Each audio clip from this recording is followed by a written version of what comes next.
Senhoras e senhores, termina a Supercopa do Brasil e o Corinthians é campeão, o Bayern de Munique brasileiro. Eu não vou entrar nessa, mas novamente perde. E eu quero falar com meio que todo mundo aqui. O vídeo, ele é mais focado no Flamengo e tal, mas até sobre o Vasco e a situação de Diniz, a gente tem uma brecha aqui pra falar. Aí você fala, nossa, mas o que tem a ver? Aguarde, vem comigo aqui que vai fazer sentido. É o seguinte, olha só, pessoal, começando pelo Corinthians, a escalação tinha um Memphis Depay titular, ele que não começou jogando todos os jogos desse ano. Tinha aqui também um Yuri Alberto, que vai terminar fazendo um gol que é uma mijada em cima do Rossi, do Flamengo e tal, e não tinha, pelo menos não no time titular, o Garro estava no banco. Já no Flamengo, o cenário era um pouco diferente, porque basicamente a força máxima estava em campo. Você tem Rossi, Varela, Ortiz e Léo Pereira, a dupla de Léos, praticamente a mesma coisa do outro jogo, Alexandro, Eric Pulgar, Jorginho voltando à titularidade. Então, a última vez que eu fiz vídeo sobre o jogo do Flamengo, que foi contra o São Paulo, o Jorginho e o Arrascaeta começaram no banco, mas naquele jogo, a novidade é que era a primeira vez no ano que eles apareciam pelo menos relacionados. Agora, levando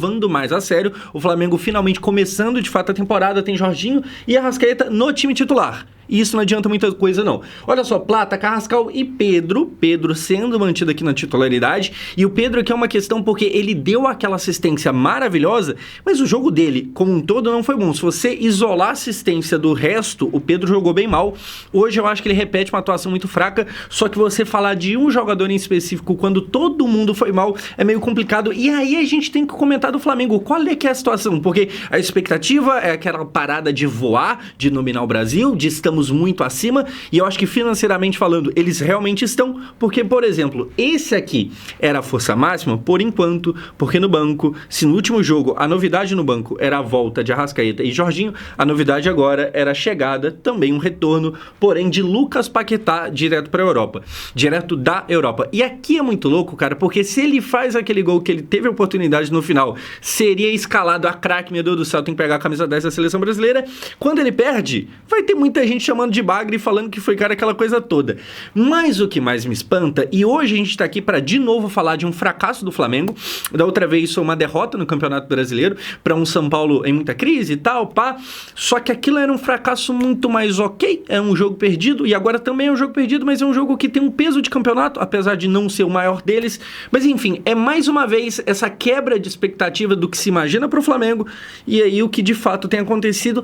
Antes da gente chegar nesse tópico mais negativo e tal, o banco de reservas do Flamengo me dá medo. E eu queria que você olhasse isso aqui. Olha só, tinha o Paquetá, mas também tinha... Isso aqui é só o banco de reservas. E se você começar a ver nome a nome, que a gente vai fazer agora, você vai ver que isso aqui talvez brigasse por Campeonato Brasileiro. Vamos lá. O Andrew, Emerson Royal, o Royal, por mais bizarro que pareça, por mais meme que possa ser, grande cantor, o Royal seria titular em muito time do Brasil. E a verdade é essa. E se ele não for titular, se ele não fosse titular no seu time, eu acho que, sendo quem ele é, no mínimo, uma vez a cada 3, 4 jogos, ele entraria de titular, nem que seja na rotação de elenco. Enfim, Royal no banco, Danilo no banco, Vitão do Internacional também no banco, Ayrton Lucas, passagem por seleção brasileira, a gente tem o De La Cruz, que não vive o melhor momento, mas ainda é o De La Cruz, você tem o Everton Araújo, que foi titular em muitos jogos do Flamengo na temporada passada, você tem o Luiz Araújo, que é outro da lista que jogaria de titular em quase que qualquer time do Brasil, você tem o Paquetá, que tá no banco por enquanto,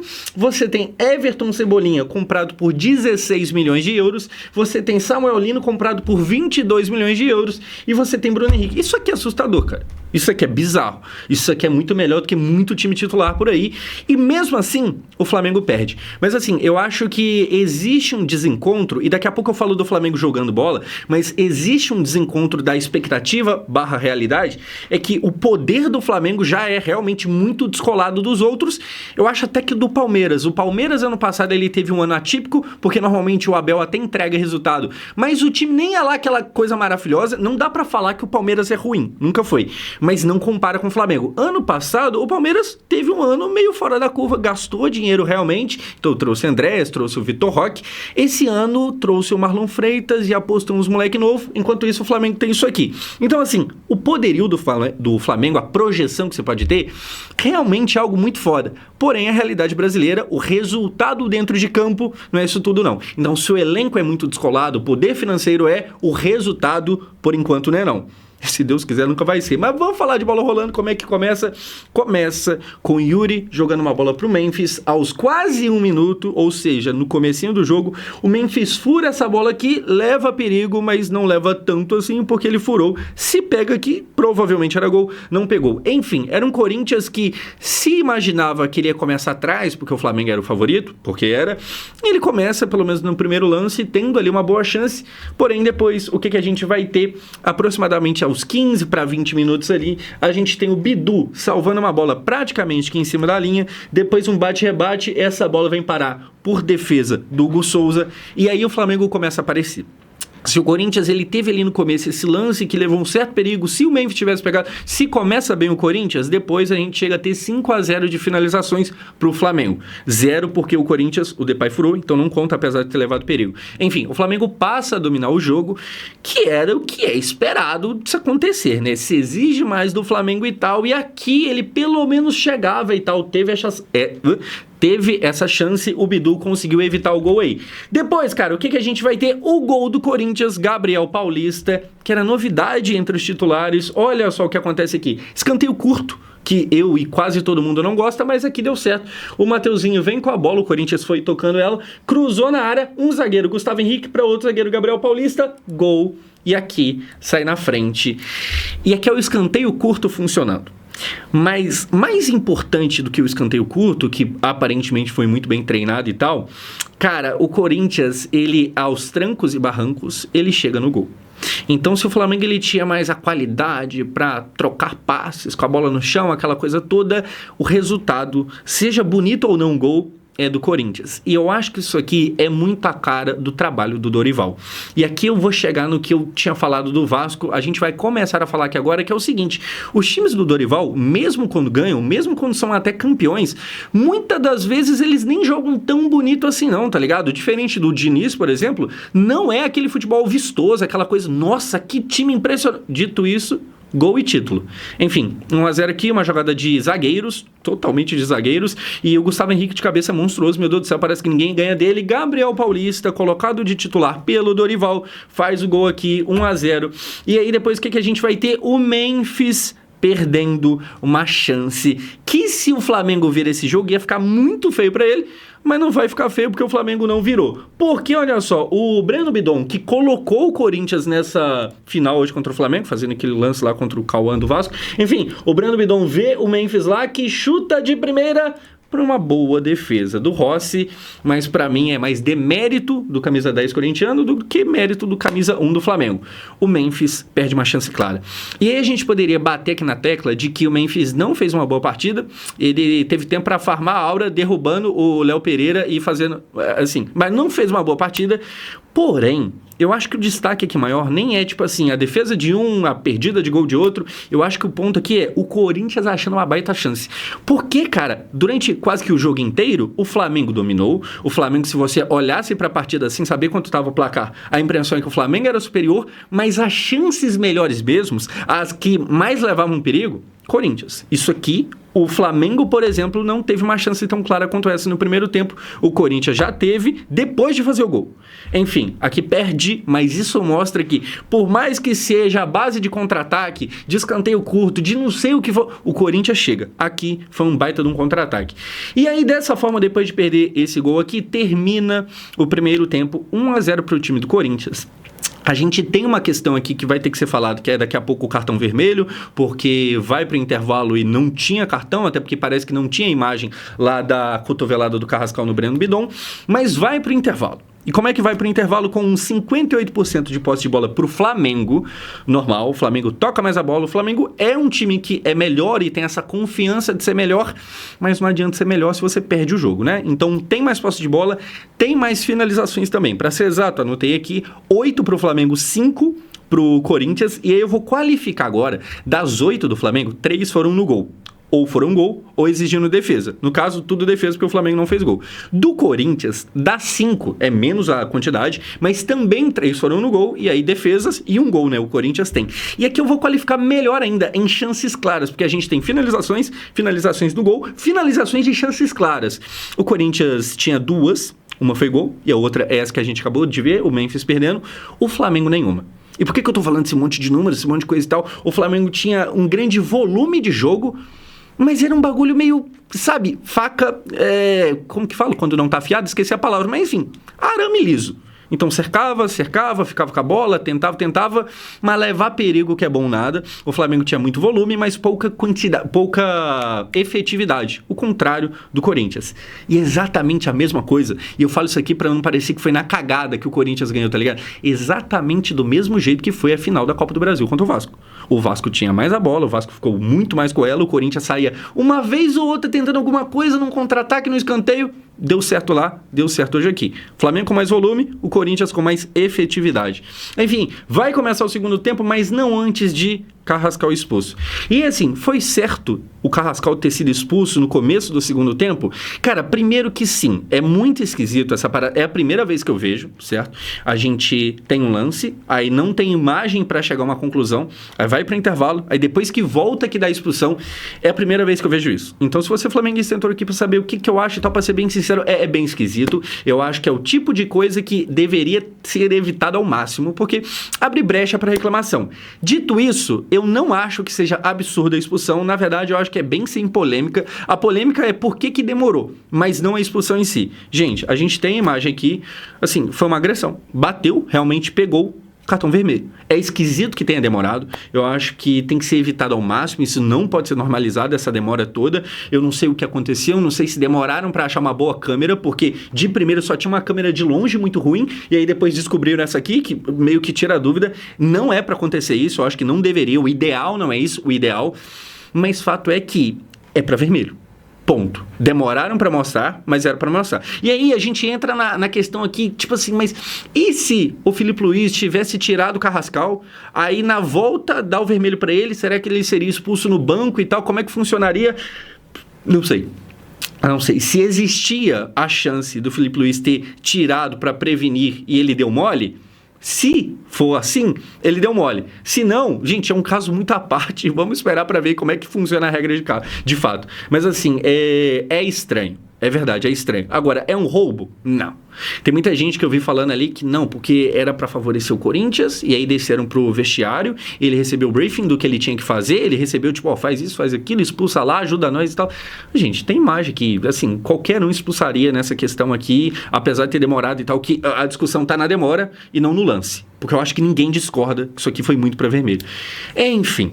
O Corinthians agora com um a mais, o Flamengo, portanto, com um a menos. E agora, então, já ganhando com um homem a mais, só vai dar Corinthians, né? Não, óbvio que não, assim, é o Dorival. É o Dorival. Alguém achou que fosse da Corinthians, tá assistindo de olho fechado os jogos do Corinthians. O que acontece? Começa o segundo tempo e pra piorar tudo ainda mais pros caras, ali já com medo ali de uma possível reação do Flamengo, estreia a contratação mais cara da história do futebol brasileiro. A gente tá falando de alguém de 260 milhões de reais, 42 milhões de dólares. Lucas Paquetá vem pra campo. Vem porque o Flamengo ele tava num ritmo muito abaixo, o Arrascaeta parece que ainda não entendeu que começou outro ano, aparentemente ainda está de férias. Enfim, vem o Paquetá, uma senhora contratação. Mas, na verdade, quem estava levando perigo? Corinthians. Chega ao gol, o seu segundo. Memphis Depay, porque bate, rebate e tal. Aqui eu acho que é o Yuri, só que aí bate, rebate e é o Depay que faz o gol. O que acontece, tá? Isso aqui também é outro lance bem dos esquisitos. Por quê? Cara, não tem semiautomático, não teve na final.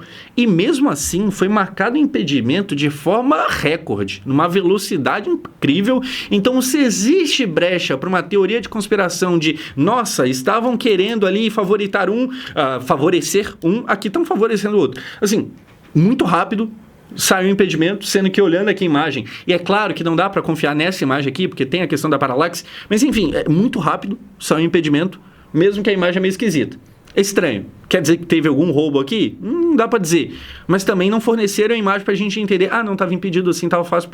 Faltou essa imagem, faltou... Assim, é lógico que vai ter uma desconfiança, que agora não é tamanho, porque o Corinthians ganhou também.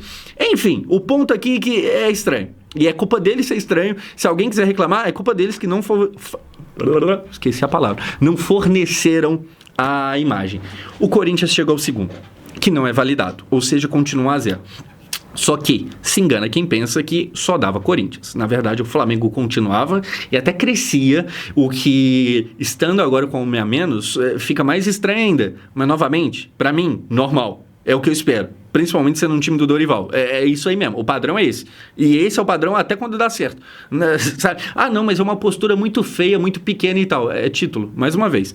Enfim, gol aqui, não valeu. E aí, na sequência, fazendo ali um jogo maravilhoso, o que o Corinthians começa a fazer? Cera. Muita cera. Qualquer coisa, qualquer vento que batesse, o jogador já estava se jogando no chão e falando, ai meu Deus do céu, acho que quebrei minha perna. Cara, todos, tá ligado?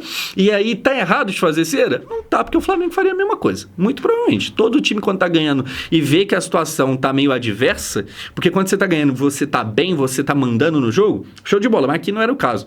Normalmente, todo mundo nessa situação aqui opta por fazer o que o Corinthians fez. Cai pro chão toda hora. O Corinthians queria fazer um jogo feio. O Corinthians não estava interessado em dar um show de futebol. Ele estava interessado em ganhar o jogo. E, portanto, adotou essa postura aqui. O Flamengo tentava, mas quem chegava com perigo era quem? O Corinthians. Aos 47, o Yuri chuta uma bola que vai na trave do Rossi. Cara, pra mim isso aqui é muito sintomático. É o Flamengo o tempo quase que todo com a bola, tocando de lá pra cá, tentando finalização, tentando 1 milhão de coisa, mas quem chegava perto de fazer o gol? O Corinthians. Porque o Dorival, ele é bom nisso. Ele sai no momento que você menos espera, ele vai lá, leva perigo. Fez gol boa, não fez volta, recua tudo e tenta uma próxima saída daqui a 10 minutos de novo. O jeito dele de jogar foi exatamente igual com o Vasco. Porém, cara, pra quem quiser reclamar, pra quem quiser zoar, temos aqui uma senhora brecha. O que acontece? Cai uma baita de uma chance clara no pé de Lucas Paquetá. E ele chuta longe. Então, assim, esse é o grande momento que aquela pessoa que já não estava muito com paciência com o Paquetá, que já antes do jogo queria zoar, que já antes do jogo achava que é um exagero, porque o Paquetá não é isso tudo.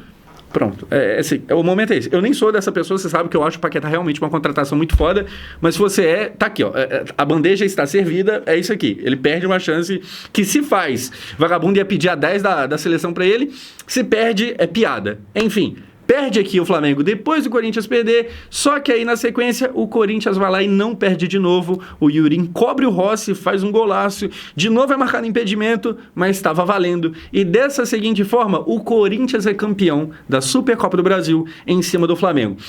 E aí, assim como foi ano passado com o próprio Flamengo, o campeão da Copa do Brasil ganha a Supercopa, não o campeão do Brasileirão. Ano passado tinha sido a mesma coisa, o Botafogo foi para esse jogo por causa do Brasileirão, o Flamengo por causa da Copa do Brasil. Naquele ano deu o campeão da Copa do Brasil o Flamengo, agora deu o campeão da Copa do Brasil o Corinthians. Enfim, pra mim é isso aqui. Eu acho que, falando aqui rapidinho com meus manos vascaínos que estão vendo isso aqui, o Diniz talvez seja, nesse sentido aqui, o contrário do Dorival Júnior. E aí eu te pergunto, o que você prefere? Você prefere jogar bem, mas quase nunca ganhar nada, ou melhor, quase sempre, sei lá, cada 9 jogos você perde 8 para ganhar 1, mas você tá jogando bem, ou você gostaria, ou você preferiria o seu time jogando futebol meio feio mesmo, faz um gol, retranca um pouco, fica fazendo cera, tenta o segundo se dá, se não der, show de bola também, mas você leva mais sucesso. O que é preferível? Eu acho que esse padrão do Dorival, apesar de feio, talvez ele valha mais do que o do Diniz, que tem uma saída de bola, que tem isso, que tem aquilo, mas resultado que é bom é complicado. Cara, que não fique parecendo, pelo menos eu acho que não deveria ficar, que o Corinthians ganhou na cagada, tá? Pra mim, o Corinthians não ganhou na cagada, até porque ele repete exatamente a mesma coisa que ele fez contra o Vasco no Maracanã, na final que eu tava lá assistindo. Ele joga feio, mas ele não tem problema de jogar feio. E aí, me incomodava justamente por isso, depois da final da Copa do Brasil, que o Diniz, em coletiva, depois de perder, fazendo um jogo que eu acho que ele perdeu também dentro de campo, tipo, não só no placar, mas ele perdeu na estratégia, o Diniz vai lá e falou que não, mas veja bem, clássico, mas sei lá, posse de bola, mas escanteio, mas infiltração no último terço. Cara, assim, pra mim, a parada é um pouco mais simples. O plano era, um queria retrancar e achar um gol, o outro tá querendo jogar bonito e talvez fazer o gol. Deu o primeiro, tá ligado? O Corinthians veio pra isso aqui. O Corinthians veio sabendo que ele não ia mandar no jogo, mas dava pra ganhar. E deu, ganhou, de 2-0 inclusive. Agora, dito isso aqui, eu acho que tem muito mérito do Dorival, ele tirou o resultado de um time que era melhor do que ele e tal. Vamos falar do Flamengo, cara, que aqui, ó, o pessoal com cara de bosta na hora da parada pra reidratação e tal. O que acontece com o Flamengo? Afinal de contas, o Bayern de Munique brasileiro, ele não é o Bayern de Munique brasileiro. Eu tive a impressão que o Flamengo hoje, ele entrou numa parada como se a temporada ainda não tivesse começado. Como se esses jogos de agora ainda não importassem. Eu senti que o Corinthians estava num clima de jogar o jogo da vida, de jogar de fato uma final, de jogar valendo alguma coisa com raça e com mais seriedade, e parecia que o Flamengo estava numa marcha mais lenta, começando a temporada, daqui a pouco a gente joga. Essa foi a impressão que eu tive. Eu acho que esse time ainda pode encaixar, ainda provavelmente vai crescer bastante. Agora, é aquilo que eu tenho falado desde o último vídeo, desde o começo da temporada. Imaginar que o Flamengo com certeza vai dominar aqui, igual, sei lá, o Real Madrid faz na Champions, ou então o Bayern faz na Alemanha, é maluquice. Gente, por mais que você, flamenguista, esteja empolgado, é aquela coisa, e eu acho que é justo estar, o Flamengo não domina tanto o Brasil.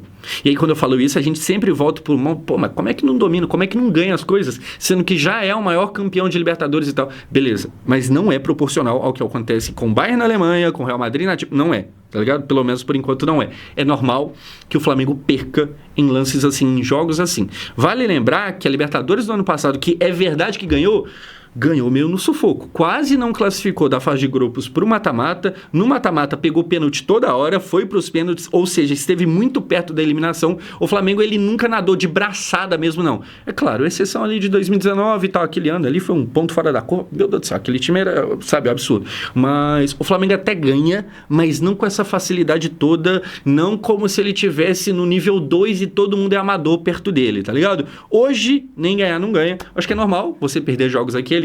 E talvez esse jogo seja importante para meio que acordar os caras e, gente, vamos lá, o ano já começou, sabe? Tá na hora de levar a sério. Enfim, parabéns ao Corinthians, parabéns ao Dorival, baita gol do Yuri, o Memphis não jogou nada, mas ganhou, então show de bola, e aí agora é o Corinthians pagar todos os bônus aí pro Memphis, não é pro Yuri, eu ia trocar, enfim, pagar tudo aí pro Depay. Até porque 80% do dinheiro provavelmente é dele. É isso por hoje. Se você gostou desse vídeo, se inscreva aqui no canal. Pra você que não sabe, eu nem torço por nenhum dos dois aqui. Na verdade, nessa briga, eu torço pela briga. Se inscreva aqui, que a gente tem vídeos comentando tudo de mais importante do futebol brasileiro e também do futebol de lá fora. É nóis, tamo junto.